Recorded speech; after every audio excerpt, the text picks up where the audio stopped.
Hi, this is Narmada from Vista Academy Erode. Ratio and proportion அப்படிங்கிற topic தான் பார்த்துட்டு இருக்கோம். அந்த டாபிக்ல பேஸ்ட் ஆன் காயின்ஸ் அப்படிங்கிறத பார்க்க போறோம். இந்த டாபிக் பார்த்துட்டீங்க அப்படின்னா எஸ்எஸ்சி பேங்கிங் ஆர்ஆர்பி இது எல்லாத்துலேயுமே ரிப்பீட்டடாக கேட்டுட்டு இருக்காங்க. In a pack there are 3 types of coins, 1 rupee, 50 paise and 25 paise in the ratio 3:10:24. Their total value is 560.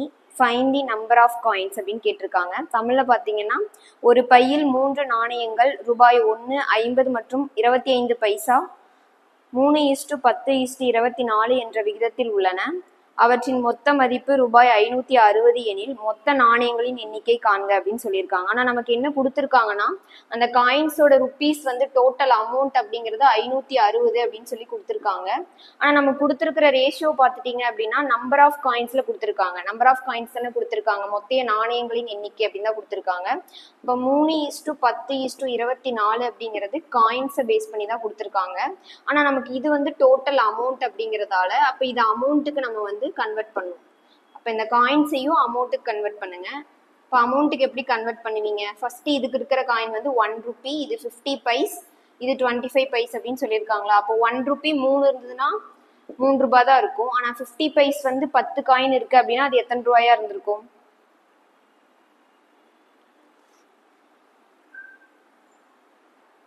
இப்போ 50 பைஸ் காயின்ஸ் பார்த்தீங்கன்னா 10 இருக்கு. அப்போ 10 காயின்ஸ் இருந்துச்சுன்னா அது எப்படி போடுவீங்க? 50 பைசா வந்து 10 இருந்துன்னா 50 பைசானா என்ன அர்த்தம்? 1 ரூபாயில பாதின்னு அர்த்தங்களா? அப்போ 1 ரூபாயில பாதி அப்படிங்கும்போது இப்போ இந்த இடத்துல 50 பைசா வந்து நீங்க நம்பரா மாத்தணும் அப்படின்னா 10 காயின் இருக்கு, அப்போ 5 ரூபான்னு அர்த்தங்களா? இப்போ 5 ரூபாய் இருக்குன்னு அர்த்தம். அதே மாதிரி 24 வந்து 25 பைசா காயின் 24 இருக்கு அப்படின்னு சொல்லியிருக்காங்க. இப்போ 24 காயின்ஸ் இருக்குன்னா 25 பைசானா வந்து 1 ரூபாய்க்கு எத்தனை காயின் வந்து சேர்ந்தா 25 பைசானா 4. அப்போ 1/4 அப்படின்னு அர்த்தம், 1/4 பங்கு அப்படின்னு அர்த்தம். அப்போ இதை மொத்தமா நம்ம ரூபாயா கன்வெர்ட் பண்ணோம்னா என்ன ஆகும் அப்படின்னா 25 பைசா இருந்ததுன்னா மொத்தமா நம்ம வந்து 6 ரூபாய் அப்படின்னு சொல்லுவோம். அப்போ 3:5:6 அப்படிங்கிறதா அமௌண்ட் கவுண்ட். அப்போ இந்த அமௌண்ட் கவுண்ட் தெரிஞ்சிச்சு, டோட்டல் அமௌண்ட்னு தெரியுங்களா? இனி இதை ரெண்டு ஈக்குவல் பண்ணோம்னா நமக்கு வந்து எக்ஸ் கிடைச்சிருமா? அப்போ 3x + 5x + 6x = 560 அப்படின்னா இந்த டோட்டலா ஆட் பண்ணீங்கன்னா என்ன ஒரு 14x = 560 அப்படின்னு கிடைக்கும். அப்போ x = 40 அப்படின்னு கிடைக்குங்களா? இப்போ x வந்து 40 தெரிஞ்சிருச்சு. ஆனால் நமக்கு என்ன கேட்டிருக்காங்க? Find the number of coins அப்படின்னு கேட்டிருக்காங்க. நம்பர் ஆஃப் காயின்ஸ்னா இந்த காயின்ஸோட பேஸ் பண்ணி 3:10:24 கொடுத்துருக்காங்கல்ல, இதை தான் நம்ம கேட்டிருக்காங்க. அப்போ 3னா இந்த இடத்துல 3ஆல மல்டிபிள் பண்ணிக்கோங்க. அப்போ 3 × 40 அப்படின்னா என்ன வரும்? 120 அப்படின்னு கிடைக்குங்களா? அப்போ 3 × 10 அப்படின்னு பண்ணீங்கன்னா 400 அப்படின்னு கிடைக்குங்களா? அதுக்கு அடுத்தது 24 × 40 அப்படின்னு பண்ணீங்கன்னா 960 அப்படின்னு கிடைக்குங்களா? இப்போ இது எல்லாத்தையும் டோட்டலா ஆட் பண்ணிக்கோங்க. ஏன்னா டோட்டல் நம்பர் ஆஃப் காயின்ஸ்ன்னு கேட்டுக்கிறதால இது எல்லாத்தையும் ஆட் பண்ணிக்கோங்க. அப்போ ஆட் பண்ணீங்க அப்படின்னா 1480 அப்படிங்கிறது ஆன்சர்.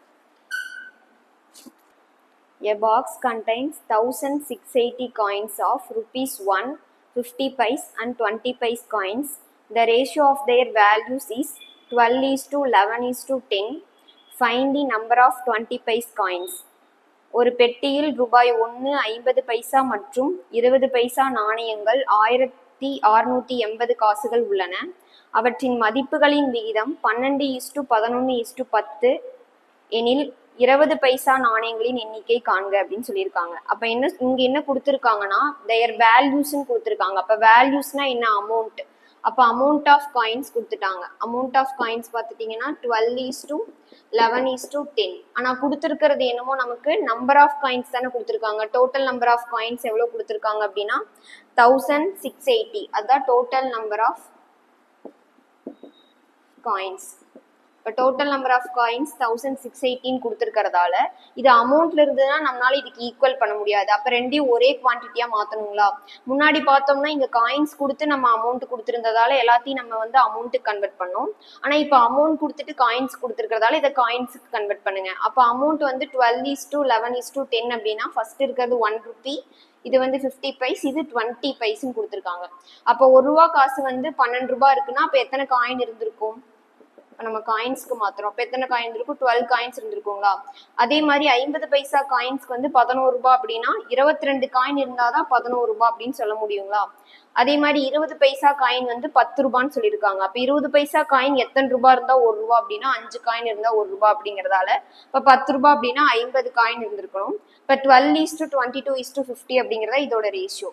அப்ப இந்த இடத்துல நம்ம டோட்டல் காயின்ஸ்க்கு இது ஈக்குவல் பண்ணா in terms of x convert பண்ணுவோமா? அப்ப 12x plus 22x plus 50x equal to 1680 அப்படின்னு கிடைக்கும். இது எல்லாத்தையும் ஆட் பண்ணீங்க அப்படின்னா என்ன கிடைக்கும் அப்படின்னா 84x அப்படின்னு கிடைக்கும். 84x equal to 1680. அடுத்து 1x, அதாவது இந்த 84 எத்தனை டைம்ஸ் இருக்குன்னு பாத்தீங்கன்னா 2 டைம்ஸ் இருக்குங்களா? அப்ப எக்ஸோட வேல்யூ பாத்தீங்கன்னா 20 அப்படின்னு கிடைக்கும். இப்ப எக்ஸ் வந்து 20 கிடைச்சிருச்சா? நான் நீங்க என்ன கேட்டிருக்காங்க அப்படின்னா 20 பைசா நாணயங்களின் எண்ணிக்கை காண்க அப்படின்னு சொல்லியிருக்காங்க. அப்ப 20 பைசா நாணயங்களின் எண்ணிக்கை அப்படின்னா காயின்ஸ், நம்பர் ஆஃப் காயின்ஸ் கேட்டிருக்காங்க. அப்ப இதை தான் நம்ம எடுத்துக்கணும், இது எடுக்கக்கூடாது. இப்ப நம்பர் ஆஃப் காயின்ஸ் 50 அப்படிங்கிறதால அப்ப 50 into x அப்படின்னு போடுவீங்க. இப்ப 50 into 20 அப்படின்னு போட்டீங்கன்னா எவ்வளவு கிடைக்கும்? 1000. இப்ப மொத்தமா 1000 காயின்ஸ் வந்து 20 பைசால இருந்திருக்கும் அப்படிங்கிற மீனிங். இப்போ நான் உங்களுக்கு வந்து ஹோம்ஒர்க் சம் ஒன்று கொடுத்துருக்கேன். இதை நீங்கள் ஒர்க் அவுட் பண்ணி பாருங்கள். ஏதாவது டவுட் அப்படின்னா கமெண்ட்டில் சொல்லுங்கள். நான் உங்களுக்கு நெக்ஸ்ட் வீடியோவில் அதை எக்ஸ்பிளைன் பண்ணி சொல்கிறேன். தேங்க்யூப்பா.